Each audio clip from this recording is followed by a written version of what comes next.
ইবাদত কবুলের জন্য দুটি বিষয় স্পষ্ট, একটি হচ্ছে ইখলাস থাকতে হবে, দ্বিতীয়টি হচ্ছে রাসূলুল্লাহ সাল্লাল্লাহু আলাইহি ওয়াসাল্লামের সুন্নাত মোতাবেক করতে হবে। তবে আনাস রাদিয়াল্লাহু আনহু তিনি বলেন, যুহিয়া নবী সাল্লাল্লাহু আলাইহি ওয়াসাল্লাম বিকাবশিন আমলাহাইনি, দুটি কালো রং বিশিষ্ট দুম্বা জবাই করলেন। ফারাআইতুহু ওয়াদিহান কদামাহু আলা সিহাফিহা, এবং আমি দেখলাম তার পা দুটি তার পার্শ্বদেশে সে কি করলো, রাসূলুল্লাহ সাল্লাল্লাহু আলাইহি ওয়াসাল্লাম চিপে ধরে তারপরে করলেন ইউসাম্মা ইউকাব্বিরু, তখন আল্লাহ রাব্বুল আলামিন তিনি নাম নিলেন এবং তাকবীর পাঠ করলেন, অর্থাৎ বিসমিল্লাহি আল্লাহু আকবার। ঠিক অনুরূপভাবে আরেকটি হচ্ছে বিসমিল্লাহি আল্লাহুম্মা তাকাব্বাল মিন মুহাম্মাদি ওয়া আলি মুহাম্মাদ। কেউ যদি মনে করে যে দোয়া পাঠ করবে, তা বিসমিল্লাহি তাকাব্বাল মিন বলে নিজের নাম নিল, ওয়ামিন আলি তারপর নিজের নাম নিল, যেমন বিসমিল্লাহি তাকাব্বাল মিন আব্দুল হাদি ওয়ামিন আলি আব্দুল হাদি। এই কোরবানি হচ্ছে আব্দুল হাদি এবং তার পরিবারের পক্ষ থেকে আল্লাহ রাব্বুল আলামিনের জন্য বিসমিল্লাহি আল্লাহু আকবার। ঠিক অনুরূপভাবে আরেকটি বিষয় হচ্ছে যে কোরবানি হচ্ছে নিজ হাতে কোরবানি করা হচ্ছে প্রথম। রাসূলুল্লাহ সাল্লাল্লাহু আলাইহি ওয়াসাল্লাম নিজ হাতে কোরবানি করেছেন, এমনটা নয় আপনার 4-5 ঘন্টার পর ঘন্টা কেটে যাচ্ছে, গ্রামের হুজুরকে, গ্রামের মৌলানাকে, গ্রামের আলেমকে পাওয়া যাচ্ছে না, তার জন্য আপনার পশু জন্য আপনি অপেক্ষা করছেন, এমনটা নয়। আপনি কোরবানি করতে জানেন, আপনি একজন নামাজি, আপনি কোরবানি ঈদের নামাজ পড়েছেন, ব্যাস আপনি এসে আপনি নিজে কোরবানি করবেন, এমনটা নয় যে আপনি কোনো হুজুরের, কোনো মৌলবীর বা এরকম অপেক্ষা করে থাকবেন, এটাও না। রাসূলুল্লাহ সাল্লাল্লাহু আলাইহি ওয়াসাল্লাম নিজ হাতে কোরবানি করেছেন। ঠিক অনুরূপভাবে নিজ হাতে কোরবানি করা যদি না পারে, তাহলে সে অন্যকে দিয়েও কোরবানি করাতে পারে, এটাও বৈধ। হাদিস এবং কোরআনের মধ্যে যে যতটুকু আছে ততটুকুই আমরা আমল করব। নিজে খাবো, আত্মীয় স্বজনকে দেবো, ফকির মিসকিনকে দিব, যে ফকির চাই তাকেও দিব, যে অভাবগ্রস্ত কিন্তু চাইতে পারে না তার বাড়িতেও আমরা পৌঁছে দিব। এমনটা নয় যে সে চাইতে আসছে না তার মানে তার বাড়িতে পৌঁছানো যাবে না, এটাও গ্রহণযোগ্য নয়। আল্লাহ রাব্বুল আলামিন সূরা হাজের মধ্যে বলেন যে তোমরা খাও, ওয়াতিমুল কানিআ, এবং যারা অভাবগ্রস্ত কিন্তু হাত পাতে না, চায় না, তাদেরকে দাও, ওয়াল মু'তার, এবং যারা চায় তাদেরকেও দাও। অর্থাৎ আত্মীয় স্বজন, ফকির মিসকিন যারা চায় এবং যারা চায় না তাদেরকে আমরা দিব এবং আমরা নিজেরা জমা করব পর্যাপ্ত পরিমাণে, এতে কোনো বিধিনিষেধ নেই। কিন্তু এমনটা যেন না হয় যে আপনার ফ্রিজে মাংস আছে আর আপনার বাড়ির পাশে তাকে আপনি কোনো রকম মাংস দেননি, বিতরণ করেননি, একজন গরিব সে অভাবগ্রস্ত তাকে মাংস নেই, তখন গুনাহগার হবেন। এমনটা নয় যে আপনি তাকেও দিচ্ছেন, আপনিও খাচ্ছেন, আপনি জমা করেছেন, কোনো গুনাহগার নাই, কিন্তু আপনি দিচ্ছেন না, আপনি জমা করার জন্যই আপনি নির্দিষ্ট করেছেন, কিছু একটা দিয়ে দিলেন, মানুষ যেন বুঝতে পারে যে আমি দিয়েছি। অর্থাৎ এখানেই হচ্ছে নিয়তের গড়বড়ি। অর্থাৎ আমাদেরকে মন পরিষ্কার করে ইখলাসের সাথে মানুষকে দিতে হবে, নিজেদের খেতে হবে। আম্মা বা'দ ফাইন্না খায়রাল হাদিসি কিতাবুল্লাহ ওয়া খায়রাল হাদি হাদি মুহাম্মাদিন সাল্লাল্লাহু আলাইহি ওয়াসাল্লাম ওয়া শাররাল উমুরি মুহদাসাতুহা ওয়া কুল্লু মুহদাসাতিন বিদআ وكل بدعة ضلالة وكل ضلالة في النار أعوذ بالله من الشيطان الرجيم بسم الله الرحمن الرحيم ولكل أمة جعلنا منسكا ليذكروا اسم الله على ما رزقهم من بهيمة الأنعام وقال النبي صلى الله عليه وسلم ما عمل آدمي من عمل يوم النحر أحب إلى الله من إهراق الدم। উপস্থিত সম্মানিত মুসল্লিগণ, সমস্ত প্রশংসা একমাত্র সেই মহান রব্বুল আলামিনের জন্যে, যে মহান রব্বুল আলামিন আমাদেরকে কোরবানির নির্দেশ দিয়েছেন, এই জন্যই যাতে আমরা আল্লাহ রাব্বুল আলামিনের নৈকট্য লাভ করতে পারি, যাতে আমরা নিজের সম্পদকে ত্যাগ করে, নিজের প্রিয় জিনিসকে ত্যাগ করে আল্লাহ রাব্বুল আলামিনের নৈকট্য লাভ করতে পারি। ঠিক এমনভাবেই যে কোরবানি শুধুমাত্র যে আমাদের ওপরেই ফরজ এমনটাই নয়, আল্লাহ রাব্বুল আলামিন এর আগেও অনেক জাতি এবং সম্প্রদায়ের ওপরে কোরবানিকে ফরজ করেছেন। সেই আল্লাহ রাব্বুল আলামিনের প্রশংসা করে আমরা শেষ করতে পারবো না, তাই সংক্ষেপে বলবো আলহামদুলিল্লাহ। অতঃপর দরুদ ও শান্তি ধারা বর্ষিত হোক আমাদের নবী মুহাম্মদ মুস্তাফা সাল্লাল্লাহু আলাইহি ওয়াসাল্লামের ওপর, যার অনুসরণে, যার অনুকরণে আমরা এই কোরবানিকে সম্পাদিত করব। সেই মহান সেই মহানবী মোহাম্মদ মুস্তফা সাল্লাল্লাহু আলাইহি ওয়াসাল্লামের ওপর দরুদ ও শান্তির ধারা বর্ষিত হোক। আল্লাহুম্মা আমিন, আল্লাহুম্মা সাল্লি আলাইহি, আল্লাহুম্মা বারিক আলাইহি। সম্মানিত উপস্থিতি, এর আগেও কোরবানি সম্পর্কে আমরা অবগত হয়েছি, কিছু জিনিস আমরা জেনেছি এবং কিছু অজানা নয়, তারপরেও একবার স্মরণ করিয়ে দেওয়া, যাতে আমরা ভালোভাবে কোরবানিকে সম্পন্ন করতে পারি, আরও বেশি বেশি তাকওয়া অর্জন করতে পারি।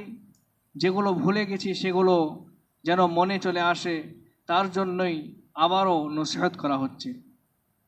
অর্থাৎ কোরবানি একমাত্র আল্লাহ রাব্বুল আলামিনের নৈকট্য লাভ করার উদ্দেশ্যে আমরা করে থাকি এবং রাসূলুল্লাহ সাল্লাল্লাহু আলাইহি ওয়াসাল্লামও নির্দেশ দিয়েছেন যে আমরা যেন কোরবানি করি আল্লাহ রাব্বুল আলামিনকে খুশি করার জন্যে।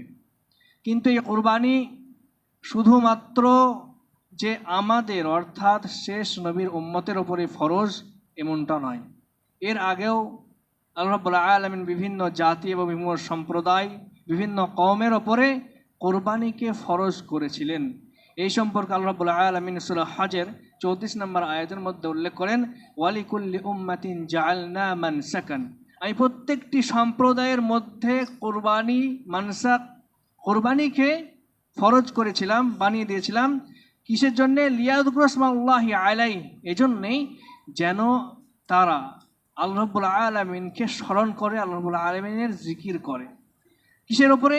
আলা মা রাযাকাহুম মিন বাহিমাতিল আনআম, যে সেই পশুর ওপরে যেই পশু আমি তাদেরকে হালাল বা রিজিক হিসাবে দিয়েছি।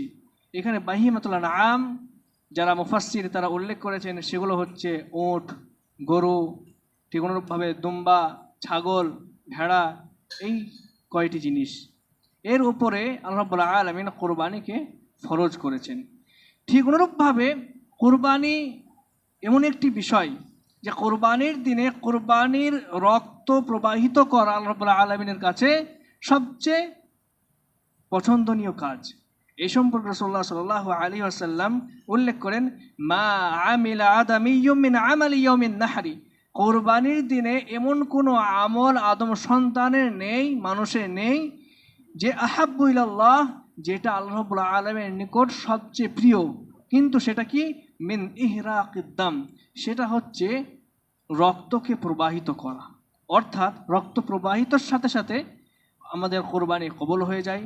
আল্লাহ রাব্বুল আলামিন আমাদের অন্তরকে দেখেন, আমাদের তাকওয়াকে দেখেন, আমাদের পরেশগারিটাকে দেখেন। অর্থাৎ এমনটা নয় যে কোরবানির দিনে মাংস খাওয়াটা আগে বা মাংস বিতরণটা আগে, এগুলো হচ্ছে রাসূলুল্লাহ সাল্লাল্লাহু আলাইহি ওয়াসাল্লামের সুন্নাত। কিন্তু আন্তরিকতার সাথে, তাকওয়ার সাথে রক্ত প্রবাহিত করা, নহর করা, জবাই করা, এটাই হচ্ছে আল্লাহ রাব্বুল আলামিনের নিকট কোরবানির দিনে সবচেয়ে পছন্দনীয় কাজ। ঠিক অনুরূপভাবে কোরবানি, আমরা ইসলাম এমন একটি পবিত্র বা পরিষ্কার পরিচ্ছন্নতা ধর্ম যে আমরা বিভিন্ন সময় বিভিন্ন জায়গায় এখানে ওখানে কোরবানি করে থাকি। কিন্তু এখন কিছু মানুষ বলছে যে কোরবানিকে নির্দিষ্ট জায়গায় করতে হবে। এমনটা আমরা মনে করছি যে এটা নতুন কিছু আসছে। না, এটা নতুন কিছু নাই।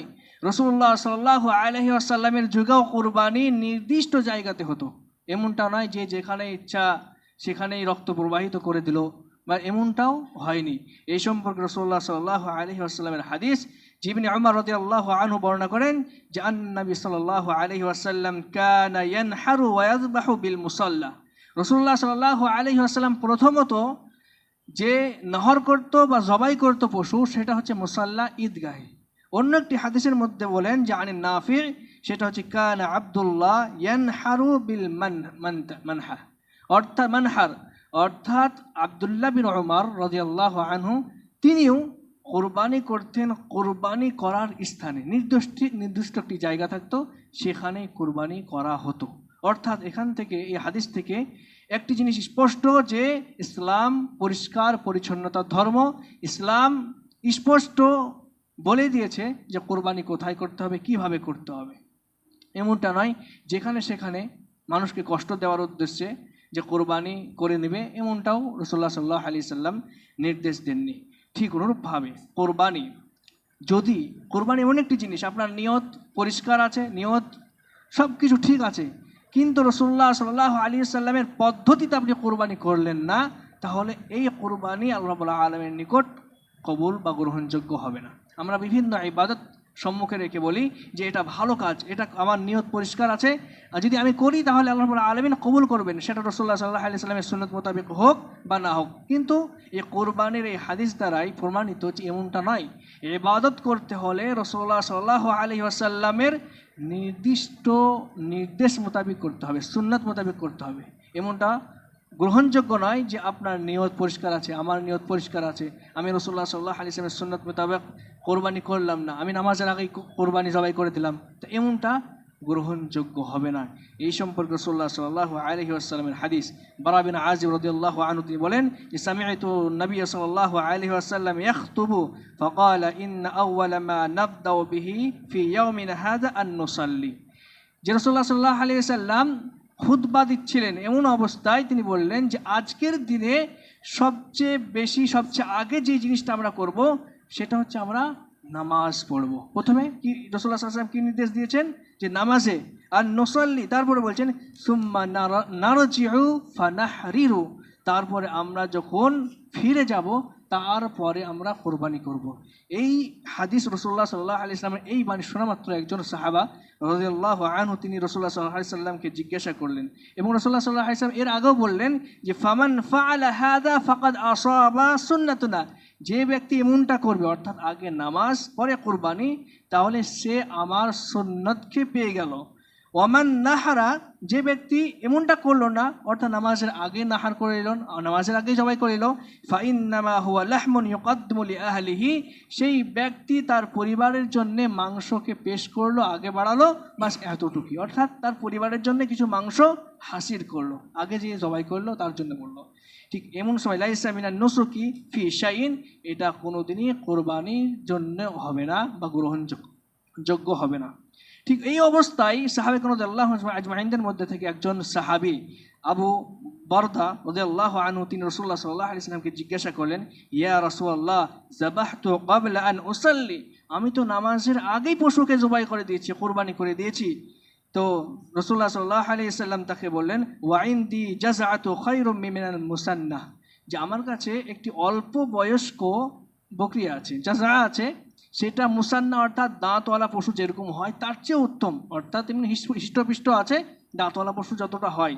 কিন্তু রাসূলুল্লাহ সাল্লাল্লাহু আলাইহি ওয়াসাল্লাম বলেন, ইজআলহা মাকানহা, তুমি তার জায়গাতে তার স্থানে একে কোরবানি করো, ওয়ালান তাজজি আন আহাদিম মিন গায়রিক, অর্থাৎ এটা শুধু তোমার জন্যে, এই যে কোরবানিটা তুমি করছো যে অল্প বয়স্ক, এটা শুধু তোমার জন্যে, তোমার পরে আর কোনো কারো জন্যে রাসূলুল্লাহ সাল্লাল্লাহু আলাইহি ওয়াসাল্লাম বলছেন এটা জায়েজ বা বৈধ হবে না। কিছু সময় কি এমন পরিস্থিতি রাসূলুল্লাহ সাল্লাল্লাহু আলাইহি ওয়াসাল্লামের সময় এসছে যে সেটা শুধুমাত্র রাসূলুল্লাহ সাল্লাল্লাহু আলাইহি ওয়াসাল্লাম সেই ব্যক্তির জন্যই নির্দিষ্ট করে দিয়েছেন, অর্থাৎ সুবিধার জন্যে, তারপরে সেই জিনিসটা আর শরীয়তের মধ্যে আনা হয়নি, অর্থাৎ সেটা আর বৈধ করা হয়নি।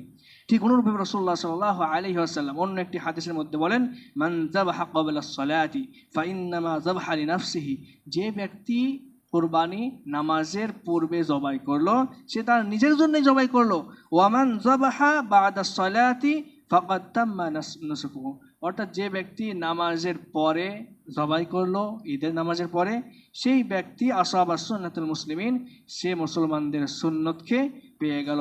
রাহুল বুখারী হাদিস নাম্বার 5546। তো এই দুটি হাদিস দ্বারা আমরা একটা জিনিস বুঝতে পারছি, একটি জিনিস হচ্ছে যে আমরা মনে করছি যে আমরা তো সবাই কোরবানি নামাজের পরেই করি, কিন্তু এটা কেন আবার বলা হচ্ছে? কিন্তু এই হাদিস দ্বারা একটা ব্যাখ্যা, একটা ফিকহি মাসলা হচ্ছে যে আপনার মন যতই সবল থাক, যতই ইমানদার পরেশগার মুত্তাকি হোক, আপনি নিজেকে দাবি করেন, যদি রাসূলুল্লাহ সাল্লাল্লাহু আলাইহি ওয়াসাল্লামের সুন্নাত মোতাবেক সেই কাজটি না হয়, আপনি নামাজ পড়ছেন, সেই সুন্নাত মোতাবেক যদি রাসূলুল্লাহ সাল্লাল্লাহু আলাইহি ওয়াসাল্লাম নামাজ না পড়েন, তাহলে আপনার নামাজ গ্রহণযোগ্য হবে না। একজন ব্যক্তি সব কিছু ঠিক আছে, সাহাবা, সে সব কিছু ঠিক করেছেন, সে পশু ক্রয় করেছেন, সে নামাজও পড়ছেন, সে নামাজ কোরবানি নামাজের আগে করছেন, বাস এতটুকুই তার ভুল ছিল, এই ভুলের জন্য তার কোরবানি গ্রহণযোগ্য হবে না। এই জন্য রাসূলুল্লাহ সাল্লাল্লাহু আলাইহি ওয়াসাল্লাম বলছেন যে সে ব্যক্তি তার নিজের জন্যই জবাই করলো। অর্থাৎ আমাদের দিনের মধ্যে, আমাদের ধর্মের মধ্যে অনেক ইবাদত এরকম আছে যারা আমরা উৎকৃষ্ট উন্নত মনে করে নিজেরা, ইবাদত করে থাকি, কিন্তু সেগুলা রাসূলুল্লাহ সাল্লাল্লাহু আলাইহি সাল্লামের সুন্নাত মোতাবেক হয় না। কিন্তু এই হাদিসের পরিপ্রেক্ষিতে সেই সব ইবাদত যেগুলো রাসূলুল্লাহ সাল্লাল্লাহু আলাইহি সাল্লামের সুন্নাত মোতাবেক হয় না এবং নিজেরা মনে করি যে এটা সবচেয়ে উন্নত, সবচেয়ে উৎকৃষ্ট এবং এটা সুন্দর মনে হচ্ছে, জুব্বা টুপি পরে আমরা করছি, এটা মুসলমানদের মতো ইবাদত মনে হচ্ছে, কিন্তু রাসূলুল্লাহ সাল্লাল্লাহু আলাইহি সাল্লাম বলছেন এই ইবাদত গ্রহণযোগ্য হবে না। ইবাদত কবুলের জন্য দুটি বিষয় স্পষ্ট, একটি হচ্ছে ইখলাস থাকতে হবে, দ্বিতীয়টি হচ্ছে রাসূলুল্লাহ সাল্লাল্লাহু আলাইহি সাল্লামের সুন্নাত মোতাবেক করতে হবে। এই ব্যক্তিটির ইখলাস ছিল, আল্লাহ রাব্বুল আলামিনের জন্যই সে কুরবানি করেছিল, এই সাহাবা রাদিয়াল্লাহু আজমাইন। কিন্তু আরেকটি যে শর্ত আছে সেটা পাওয়া যায়নি, সেটি হচ্ছে রাসূলুল্লাহ সাল্লাল্লাহু আলাইহি সাল্লামের সুন্নাত মোতাবেক। অর্থাৎ যে কোনো ইবাদত সেটি দুটি শর্ত যদি পূরণ হয় তবেই সেটা গ্রহণযোগ্য হবে। একটি হচ্ছে ইখলাস, দ্বিতীয়টি হচ্ছে রাসূলুল্লাহ সাল্লাল্লাহু আলাইহি সাল্লামের সুন্নাত মোতাবেক। ঠিক অনুরূপভাবে রাসূলুল্লাহ সাল্লাল্লাহু আলাইহি ওয়াসাল্লাম কোরবানি যখন করতেন, জবাই করতেন, তখন দোয়া পাঠ করতেন। আমরা অনেকেই মনে করি অনেক বড় বড় দোয়া পাঠ করতে হবে, যাদের মুখস্থ নেই তারা ছোট ছোট দোয়া দ্বারা নিজে কোরবানি করে নিতে পারবে। ঠিক অনুরূপভাবে আনাস রাদিয়াল্লাহু আনহু তিনি বলেন, যুহিয়া নবী সাল্লাল্লাহু আলাইহি ওয়াসাল্লাম বিকাবশিন আমলাহাইনি, দুটি কালো রং বিশিষ্ট দুম্বা জবাই করলেন। ফারাআইতুহু ওয়াদিহান কদামাহু আলা সিহাফিহা, এবং আমি দেখলাম তার পা দুটি তার পার্শ্ব দেশে সে কী করলো, রাসূলুল্লাহ সাল্লাল্লাহু আলাইহি ওয়াসাল্লাম চিপে ধরে তারপরে করলেন ইউসাম্মা ইউকাব্বিরু, তখন আল্লাহ রাব্বুল আলামিন তিনি নাম নিলেন এবং তাকবীর পাঠ করলেন, অর্থাৎ বিসমিল্লাহি আল্লাহু আকবার। ঠিক অনুরূপভাবে আরেকটি হচ্ছে বিসমিল্লাহি আল্লাহুম্মা তাকাব্বাল মিন মুহাম্মাদি ওয়া আলি মুহাম্মাদ। কেউ যদি মনে করে যে দোয়া পাঠ করবে, তা বিসমিল্লাহি তাকাব্বাল মিন বলে নিজের নাম নিল, ওয়ামিন আলী তারপর নিজের নাম নিল, যেমন বিসমিল্লাহি তাকাব্বাল মিন আব্দুল হাদি ওয়ামিন আলী আব্দুল হাদি। এই কোরবানি হচ্ছে আব্দুল হাদি এবং তার পরিবারের পক্ষ থেকে আল্লাহ রাব্বুল আলামিনের জন্য বিসমিল্লাহি আল্লাহু আকবার। ঠিক অনুরূপভাবে আরেকটি বিষয় হচ্ছে যে কোরবানি হচ্ছে নিজ হাতে কোরবানি করা হচ্ছে উত্তম। রাসূলুল্লাহ সাল্লাল্লাহু আলাইহি ওয়াসাল্লাম নিজ হাতে কোরবানি করেছেন, এমনটা নয় আপনার 4-5 ঘন্টার পর ঘন্টা কেটে যাচ্ছে, গ্রামের হুজুরকে, গ্রামের মৌলানাকে, গ্রামের আলেমকে পাওয়া যাচ্ছে না, তার জন্যে আপনার পশু জন্য আপনি অপেক্ষা করছেন, এমনটা নয়। আপনি কোরবানি করতে জানেন, আপনি একজন নামাজি, আপনি কোরবানি ঈদের নামাজ পড়েছেন, ব্যাস আপনি এসে আপনি নিজে কোরবানি করবেন, এমনটা নয় যে আপনি কোনো হুজুরের, কোনো মৌলবীর বা এরকম অপেক্ষা করে থাকবেন, এটাও না। রাসূলুল্লাহ সাল্লাল্লাহু আলাইহি ওয়াসাল্লাম নিজ হাতে কোরবানি করেছেন। ঠিক অনুরূপভাবে নিজ হাতে কোরবানি করা যদি না পারে তাহলে সে অন্যকে দিয়েও কোরবানি করাতে পারে, এটাও বৈধ। এই সম্পর্কে রাসূলুল্লাহ সাল্লাল্লাহু আলাইহি ওয়াসাল্লাম বলেন, ওয়ানাহা রাসূলুল্লাহ সাল্লাল্লাহু আলাইহি ওয়াসাল্লাম মিয়াতি বাদনা মিন যালিক, রাসূলুল্লাহ সাল্লাল্লাহু আলাইহি ওয়াসাল্লাম 100টি উট কোরবানি দিল, বিয়াদিহি 63, এবং তার মধ্যে 63টি উট রাসূলুল্লাহ সাল্লাল্লাহু আলাইহি ওয়াসাল্লাম নিজ হাতে জবাই করেছেন, এবং বাকি ওয়ানাহারা আলিয়ুন মা গবারা, এবং বাকি যেগুলো যতগুলো উট ছিল সেগুলো আলী রাদিয়াল্লাহু আনহু তিনি কোরবানি করেছেন। এই হাদিস দ্বারা স্পষ্ট যে কোরবানি নিজে করাই উত্তম, রাসূলুল্লাহ সাল্লাল্লাহু আলাইহি ওয়াসাল্লাম করেছেন, এবং নিজেও যদি না পারে বা না থাকে তাহলে সে অন্যের দ্বারা কোরবানি করে নিতে পারে। ঠিক অনুরূপভাবে কোরবানি যে চামড়া, যেগুলো জিনিসগুলো আছে, চামড়া আছে, তো এইসব জিনিসগুলো সাদকা করে দেওয়া, এটাই হচ্ছে বিধান। ঠিক অনুরূপভাবে কোরবানির মাংস থেকে যে কষায় তার কোনো রকম মজুরি দেওয়া যাবে না, আমরা সকলেই জানি, কিন্তু অনেক সময় আমরা দিয়ে দিই যে নিয়ে যাও, মজুরি দিই না বা এরকম করি।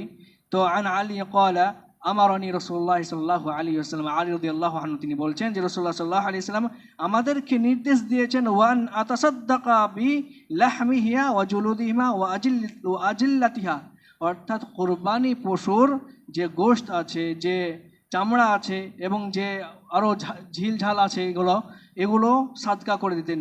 ওয়ান লা উতিল জাজ্জার মিনহা, তারপর রাসূলুল্লাহ সাল্লাল্লাহু আলাইহি ওয়াসাল্লাম তিনি বললেন যে যে কসাই আছে তাকে এর থেকে কোনো রকম মজুরি দিবে না।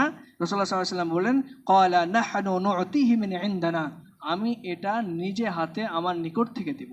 এমনটা নয় কোরবানির পশু থেকে আপনি 1 কিলো 2 কিলো মাংস আপনি দিয়ে দিলেন যে এটা তোমার মজুরি, এমনটা করা যাবে না। কেউ যদি ফ্রি করে দেয় ভালো, না হয় তার যদি মজুরি থাকে আপনি তাকে মজুরি দিবেন, সেটা আপনার নিজের অর্থ থেকে, নিজের টাকা থেকে। এমনটা নয় যে কোরবানির পশু থেকে আপনি দিবেন। ঠিক অনুরূপভাবে আরেকটি বিষয় হচ্ছে যে কোরবানি, অনেকে মনে করে যে 3 দিনের বেশি মাংস রাখা যাবে না। এটা রাসূলুল্লাহ সাল্লাল্লাহু আলাইহি সাল্লামের এক সময় নির্দেশ ছিল, কিন্তু পরবর্তীতে নির্দেশ পরিবর্তন হয়ে রাসূলুল্লাহ সাল্লাল্লাহু আলাইহি সাল্লাম বলেন যে তোমরা খাও, তোমরা জমা করো, তোমরা সাদকা করো। এই সম্পর্কে মুহাম্মদ সালমা বিন আক্কা রাদিয়াল্লাহু আনহু তিনি বলেন যে ক্বালা নবী সাল্লাল্লাহু আলাইহি সাল্লাম মা যাহহা মিনকুম বা'দা সালাসাতি ওয়া বাকিয়া ফি বাইতি মিনহু শাই, অর্থাৎ তোমাদের মধ্যে থেকে যারা কোরবানি করবে 3 দিনের পরে যেন কোনো জিনিস তোমাদের বাড়িতে অবশিষ্ট না থাকে। এটা তিনি বললেন। ফালাম্মা কানাল আমুল মুকবিল, যখন সামনে বছর আসলো, এটা রাসূলুল্লাহ সাল্লাল্লাহু আলাইহি ওয়াসাল্লাম 1 বছর বলেছিলেন, আগের বছরে সামনে বছর আসলো, ক্বালু সাহাবায়ে রাদিয়াল্লাহু আজমাইন তিনারা জিজ্ঞাসা করলেন ইয়া রাসূলুল্লাহ নাফআলু কামা ফাআলনা আমাল মাজি, যে আমরা কি তেমনটাই করব যেমনটা আমাদেরকে আগের বছরে আপনি নির্দেশ দিয়েছিলেন? তো রাসূলুল্লাহ সাল্লাল্লাহু আলাইহি সাল্লাম বলেন যে লা, ক্বালা কুলু ওয়া আতইমু ওয়া আদখিরু ফা ইন্না যালিকাল আম কানা বিন নাসি জাহাদুন ফাআরদনা আন তুতইমু ফিহা, অর্থাৎ না, এটা এমনটা নয়, তোমরা এখন খাও, এখন তোমরা জমা করো, ফা ইন্না যালিকা, ঠিক অনুরূপে তোমরা ওয়া আতইমু, তোমরা খাও, ফা ইন্না যালিকা, গত বছর যেটা ছিল তখন কিছু মানুষ অবশিষ্ট ছিল, কিছু মানুষ দেহাত থেকে এসেছিল, গ্রাম্য থেকে এসেছিল, তাদেরকে মাংস দেওয়ার জন্য আমি এই নির্দেশটা দিয়েছিলাম যে তোমরা 3 দিন রাখো, অর্থাৎ তারপরে যেন সবাই যেন মাংস পায়, সবাই যেন কোরবানির পশুতে অংশগ্রহণ করতে পারে তার মাংসতে। এমনটা নয়, গত বছর রাসূলুল্লাহ সাল্লাল্লাহু আলাইহি সাল্লাম, দুটোই হাদিস, কেউ প্রথমটা পড়বে, অধ্যয়ন করবে, এমন বলে রাসূলুল্লাহ সাল্লাল্লাহু আলাইহি সাল্লাম তো 3 দিনের পরে মাংস রাখতে মানা করেছেন, কিন্তু তার দ্বিতীয় পর্ব যেটা পড়বে হাদিস, একই হাদিসের দ্বিতীয় অংশ, তখন সে না পড়ে তাহলে সে বুঝতে পারবে না রাসূলুল্লাহ সাল্লাল্লাহু আলাইহি ওয়াসাল্লাম এটা আগে নির্দেশ দিয়েছেন, পরে নির্দেশ দিতেননি। অর্থাৎ এই হাদিস থেকে বোঝা যায় যে কোরবানির মাংস 3 দিন যে রাখতে হবে এই নির্দেশ রাসূলুল্লাহ সাল্লাল্লাহু আলাইহি ওয়াসাল্লাম উঠিয়ে নিয়েছেন। পরে বলেছেন যে তোমরা খাও, ওয়া আতইমু, তোমরা খাও, ওয়া আদখিরু, তোমরা জমা করো। ঠিক অনুরূপভাবে 3 ভাগে যে আমরা মাংস বিতরণ করি একটা বিষয়, এটাও শরীয়ত সম্মত কোনো বিষয় নেই যে 3 ভাগ করতে হবে, 1 ভাগ নিজের জন্য, 1 ভাগ ফকির মিসকিনের জন্য, 1 ভাগ আত্মীয় স্বজনের জন্য। এটাও রাসূলুল্লাহ সাল্লাল্লাহু আলাইহি সাল্লামের সুন্নাত দ্বারা প্রমাণিত নয়। অর্থাৎ হাদিস এবং কোরআনের মধ্যে যে যতটুকু আছে ততটুকুই আমরা আমল করব। নিজে খাবো, আত্মীয় স্বজনকে দেব, ফকির মিসকিনকে দিব, যে ফকির চাই তাকেও দিব, যে অভাবগ্রস্ত কিন্তু চাইতে পারে না তার বাড়িতেও আমরা পৌঁছে দিব। এমনটা নয় যে সে চাইতে আসছে না তার মানে তার বাড়িতে পৌঁছানো যাবে না, এটাও গ্রহণযোগ্য নয়। এই সম্পর্কে রাসূলুল্লাহ সাল্লাল্লাহু আলাইহি সাল্লাম বলেন, ঠিক অনুরূপভাবে আল্লাহ রাব্বুল আলামিন সূরা হাজর আয়াত নম্বর 36 এর মধ্যে বলেন ফাযকুরুসমাল্লাহি আলাইহা সাফ ফাইদা ওয়াজাবাত জুনুবুহা, যখন সেই পশুর কুরবানিগুলো শুয়ে পড়বে, অর্থাৎ নাহার করার পরে, জবাই করার পরে, ফাকুলু মিনহা, তা থেকে তোমরা খাও, ওয়া আতইমুল কানিআ, এবং তা থেকে তাদেরকে দাও যারা অভাবী কিন্তু চায় না। কানি বলা হয় যারা কেনাত করে, যতটুকু আছে ততটুকু নিয়ে তারা সংসার জীবনযাপন করে, কারো কাছে হাত পাতে না, কিন্তু তার প্রয়োজন আছে, তাকে দিতে হবে, কিন্তু মানুষ তাকে যতক্ষণ পর্যন্ত হাত পাতে না ততক্ষণ পর্যন্ত দেয় না। বা মানুষ যারা হাত পাতে তাদেরকেই দেয়, কিন্তু যারা হাত পাতে না তাদেরকে দেয় না। তো রাসূলুল্লাহ সাল্লাল্লাহু আলাইহি আল্লাহ রাব্বুল আলামিন সূরা হাজের মধ্যে বলেন যে তোমরা খাও, ওয়া আতিমুল কানিআ, এবং যারা অভাবগ্রস্ত কিন্তু হাত পাতে না, চায় না, তাদেরকে দাও, ওয়াল মু'তার, এবং যারা চায় তাদেরকেও দাও। অর্থাৎ আত্মীয় স্বজন, ফকির মিসকিন যারা চায় এবং যারা চায় না তাদেরকে আমরা দিব, এবং আমরা নিজেরা জমা করব পর্যাপ্ত পরিমাণে, এতে কোনো বিধিনিষেধ নেই। কিন্তু এমনটা নয় যে আমার ফ্রিজ ভর্তি হয়ে গেছে, ডিপ ফ্রিজ ভর্তি হয়ে গেছে, কেউ এমনও হয় যে কোরবানির সময়তে মাংস জমা করার জন্যে ফ্রিজ কিনে, একটা ফ্রিজ আছে, কোনোটা যদি 20 লিটার হয়, 40 লিটার হয়, তা এই বছর মাংস বেশি হবে বলে আরও কয়েক লিটার বেশি ডিপ ফ্রিজ কিনে মাংস জমা করার জন্যে, কোনো অসুবিধা নাই। কিন্তু এমনটা যেন না হয় যে আপনার ফ্রিজে মাংস আছে আর আপনার বাড়ির পাশে তাকে আপনি কোনো রকম মাংস দেননি, বিতরণ করেননি, একজন গরিব, সে অভাবগ্রস্ত, তাকে মাংস দিন, তখন গুনাহগার হবেন। এমনটা নয় যে আপনি তাকেও দিচ্ছেন, আপনিও খাচ্ছেন, আপনি জমা করেছেন, কোনো গুনাহগার নাই, কিন্তু আপনি দিচ্ছেন না, আপনি জমা করার জন্যে আপনি নির্দিষ্ট করেছেন, কিছু একটা দিয়ে দিলেন, মানুষ যেন বুঝতে পারে যে আমি দিয়েছি, অর্থাৎ এখানেই হচ্ছে নিয়তের গড়বড়ি।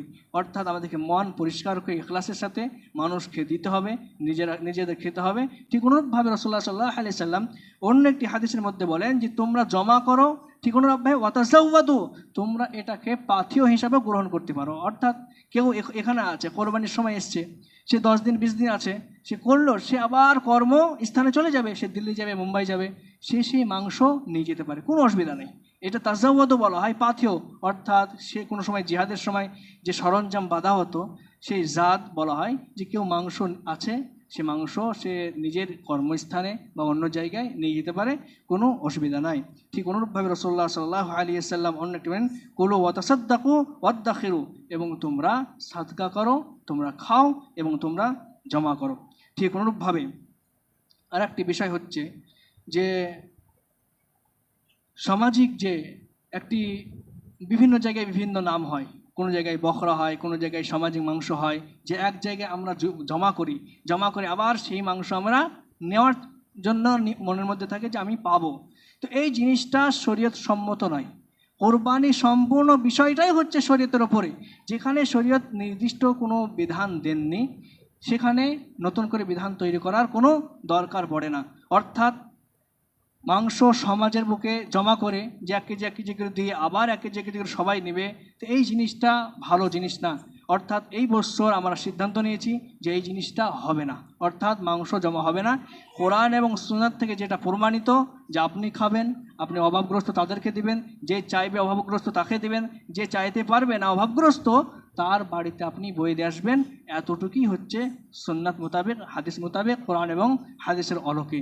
কিন্তু জমা করতে হবে, জমা করার পর আবার নিব যে চেষ্টা, এটা এক প্রকার বলা হয় যে সাদকা করে, যে আপনি দিচ্ছেন এটা সাদকা করে সাদকা ফিরে নেওয়ার মতো, যে আমি 1 কেজি দিচ্ছি, হয় আবার 1 কেজি পাবো, না 2 কেজি পাবো, সবাই এক জায়গায় জমা হবে। তো এই সম্পর্কে কিছু উলামা এই হাদিসের ভিত্তিতে উল্লেখ করেছেন, লা তাশতারু ওয়ালা তাআদ্দু ফি সাদাকাতিকা, যে তোমরা তোমাদের সাদকার যে বিষয়টা, যে সাদকা তোমরা দিয়ে দাও, সেই জিনিসটা তোমরা কি করো না, তোমরা ক্রয় করো না। ওয়ালা তাউদ, তোমরা ফিরিয়ে নিও না। ওয়াইন আতাকুম বিদিরহামিন, যদিও সেই জিনিসটা 1 টাকায় দেয়, 1 দিরহামে দেয়। কোনো জিনিস আমি কাউকে সাদকা করে দিলাম, এই জিনিসটা, সেই জিনিসটা আবার সে বিক্রি করতে, সে যথাযথ মর্যাদা সেই জিনিসে দিতে পারছে না, সেই জিনিসটা সে বিক্রি করতে চাইছে। বলা হচ্ছে সে যদি 1 দিরহামেও দিতে চায়, তুমি যে সাদকাটা করেছো সেই জিনিসটা তুমি আর ফিরিয়ে নিও না। ফাইন্নাল আইদ ফি সাদাকাতিহি কাল আইদ ফি কাইহি, অর্থাৎ সাদকা দেওয়ার পরে যে নেওয়ার ব্যাপারটা সম্পর্কে রাসূলুল্লাহ সাল্লাল্লাহু আলাইহি ওয়াসাল্লাম বলছেন যে বমি করে আবার পুনরায় ভক্ষণ করার যে বিষয়টা, ওর সাথে তুলনা করেছেন। অর্থাৎ এই জিনিসটা খুব একটা ভালো জিনিস নয়। যেখানে নেই আস্তে আস্তে চালু করতে হবে, যে এই জিনিসটা, যে মাংস এক জায়গায় আসবে আবার সেখান থেকে ফিরে যাবে, এটা শরীয়ত সম্মত নয়। তাই আমরা ডিসিশন নিয়েছি যে এই বছর কোনো প্রকার মাংস মসজিদে বা কোনো জায়গায় একত্রিত করা হবে না। যতটুকু দরকার যে আপনারা বাড়িতে নিয়ে যাবেন, খাবেন, অপরকে খাওয়াবেন, গরিব মিসকিনকে দেবেন, এতটুকুই। আল্লাহ রাব্বুল আলামিন আমাদের কোরবানিকে কবুল করে নেন। আল্লাহ রাব্বুল আলামিন যে আমরা কষ্ট করছি, যে আমরা বিভিন্ন চাপে এবং চিন্তার মধ্যে কুরবানি করার নিয়ত করেছি, এরপরে আমাদের মনোবল শক্ত আছে, এই জিনিসটাকে আল্লাহ রাব্বুল আলামিন কবুল করেন না, আমিন।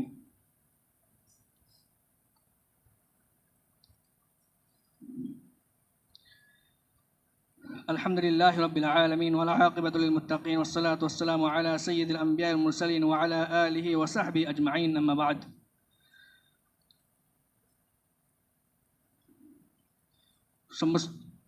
সমস্ত প্রশংসা সেই মহান রব্বুল আলামিনের জন্যে, যে মহান রব্বুল আলামিন আমাদেরকে এতদিন পর্যন্ত, যে আমরা বিভিন্ন প্রশাসন হোক, বিভিন্ন শাসক হোক, তাদের কড়া চাপেও আমরা আমাদের মনোবলকে দুর্বল করতে পারি না, আমরা কোরবানি দিব, এমন একটা চেষ্টার মধ্যে আছি।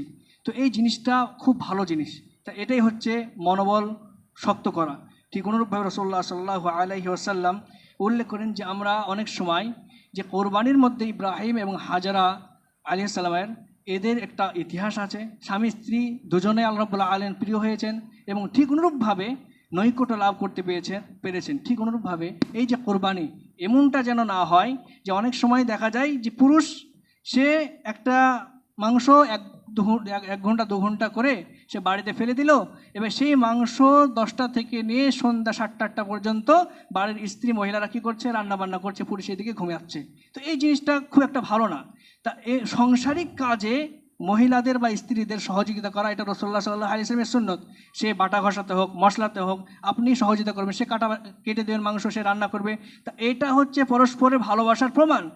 আয়েশা রাদিয়াল্লাহু আনহাকে জিজ্ঞাসা করলো যে মা কানান নবী ইয়াসনাউ ফি বাইতি, রাসূলুল্লাহ সাল্লাল্লাহু আলাইহি ওয়াসাল্লাম বাড়িতে কি করতেন? তা আয়েশা রাদিয়াল্লাহু আনহা তিনি উত্তর দিলেন, তিনি উত্তর দিতে পারতেন না আয়েশা, যে তিনি বাড়িতে তো নামাজ পড়তেন, তাহাজ্জুদের নামাজ পড়তেন, আরও অন্য নামাজ পড়তেন। তিনি উত্তর দিলেন যে কানা ফি মিহনি আহলিহি, তিনি তার আহাল, তার পরিবারের কাজে সহযোগিতা করতেন, তার স্ত্রী যারা আছে তাদের কাজে সহযোগিতা করতেন। ফাইদা হাদারাতিস সালাত, যখন নামাজের টাইম হয়ে যেত, খরাজা ইলা ইলা সলাতি, তখন সে নামাজের জন্যে চলে যেতেন। ঠিক অনুরূপভাবে কোরবানির দিনের আর একটি সুন্নত হচ্ছে, যেমনভাবে আমরা ঈদুল ফিতরের দিনে আমরা সুন্নত পালন করেছি, সেই সুন্নতটি হচ্ছে যে আমরা নামাজ পড়তে যাব কিছু খেয়ে। কিন্তু কোরবানির দিন রাসূলুল্লাহ সাল্লাল্লাহু আলাইহি ওয়াসাল্লামের সুন্নত হচ্ছে কিছু না খেয়ে আমরা যাব, নামাজ পড়ে এসে আমরা খাবো। এবং রাসূলুল্লাহ সাল্লাল্লাহু আলাইহি ওয়াসাল্লাম অন্য একটি বর্ণনায় আছে যে কোরবানির পশু জবাই করতেন তা থেকে রাসূলুল্লাহ সাল্লাল্লাহু আলাইহি ওয়াসাল্লাম ভক্ষণ করতেন। এমনটা নয়, অনেকে মনে করে যে এই দিনটা হচ্ছে কোরবানির দিন, অর্ধেক সিয়ামের দিন, এটা প্রচলিত হয়ে গেছে। কিন্তু কোরবানির দিন সিয়াম রাখা হারাম, এটা জানতে হবে যে ঈদের দিন সিয়াম রাখা হারাম। কেউ এমনও আছে যে এই দিন সিয়াম পালন করার জন্যে 3-4 ফজরের আগে যে রুটি করছে, মাংস রান্না করছে বা সামাই লাচ্চা করছে, তখন সেহরি খেয়ে নেয়। একটা প্রচলন যে আমাকে রোজা রাখতে হবে, এমন কোনো প্রচলন নাই। নির্দেশ হচ্ছে যে আপনি নামাজ পড়তে যাবেন, না খেয়ে এসে খাবেন। এই সম্পর্কে রাসূলুল্লাহ সাল্লাল্লাহু আলাইহি সাল্লাম বলেন যে আন বুরাইদা রাদিয়াল্লাহু আনহু قال, তিনি বলছেন কানা নবী সাল্লাল্লাহু আলাইহি সাল্লাম লা ইয়াখরুজ ইয়াওমাল ফাতরি হাত্তা ইয়াতআমা, রাসূলুল্লাহ সাল্লাল্লাহু আলাইহি সাল্লাম ঈদুল ফিতরের দিনে বের হতেন যতক্ষণ পর্যন্ত না খেতেন, অর্থাৎ খেয়ে দিয়ে বের হতেন। কিন্তু ওয়ালা ইয়াতআমু ইয়াওমাল আযহা হাত্তা ইউসাল্লা, যে যতক্ষণ পর্যন্ত রাসূলুল্লাহ সাল্লাল্লাহু আলাইহি ওয়াসাল্লাম নামাজ পড়ে ফিরে না আসতেন ততক্ষণ পর্যন্ত খেতেন না। এটা হচ্ছে নামাজ পড়ে এসে খাওয়ার। অন্য একটি বর্ণনা বলছেন সুম্মা ইয়ারজুউ ফায়াকুলু মিন আযহিয়াতিহি, তিনি সেই পশু থেকেই ভক্ষণ করতেন প্রথম, অর্থাৎ সেই পশু কোরবানি করতেন, সেই কোরবানির মাংস থেকেই প্রথম যে খাবারটা খেতেন নামাজ পড়ে এসে সেটাই করতেন। অর্থাৎ আমাদেরকে সুন্নত মোতাবেক ঈদ, সুন্নত মোতাবেক কোরবানি যেন আমরা করতে পারি সেই চেষ্টা করতে হবে। এবং আল্লাহ রাব্বুল আলামিন আমাদের জন্য যেন ধর্মকে সহজ করে দেন, ঠিক অনুরূপভাবে আমাদের কোরবানিকে সহজ করে দেন, ঈদুল আযহার দিনকে সহজ করে দেন। আমিন। আকুলু কওলি হাযা আস্তাগফিরুল্লাহ লি ওয়া লাকুম ওয়া লিসাইরিল মুসলিমিন ইন্নাহু হুয়াল গফুরুর রহিম। আল্লাহুম্মা সাল্লি আলা মুহাম্মাদ ওয়া আলা আলি মুহাম্মাদ কামা সাল্লাইতা আলা ইব্রাহিম ওয়া আলা আলি ইব্রাহিম ইন্নাকা হামিদুম মাজিদ। اللهم بارك على محمد وعلى ال محمد كما باركت على ابراهيم وعلى ال ابراهيم انك حميد مجيد. عباد الله رحمكم الله، ان الله يامركم بالعدل والاحسان وايتاء ذي القربى وينهى عن الفحشاء والمنكر والبغي يعظكم لعلكم تذكرون. ربنا ظلمنا انفسنا وان لم تغفر لنا وترحمنا لنكونن من الخاسرين. ربنا آتنا في الدنيا حسنه وفي الاخره حسنه وقنا عذاب النار. عباد الله رحمكم الله، إن الله يأمركم بالعدل والإحسان وإيتاء ذي القربى وينهى عن الفحشاء والمنكر والبغي يعظكم لعلكم تذكرون. اذكروا الله يذكركم وادعوه يستجيب لكم ولذكر الله تعالى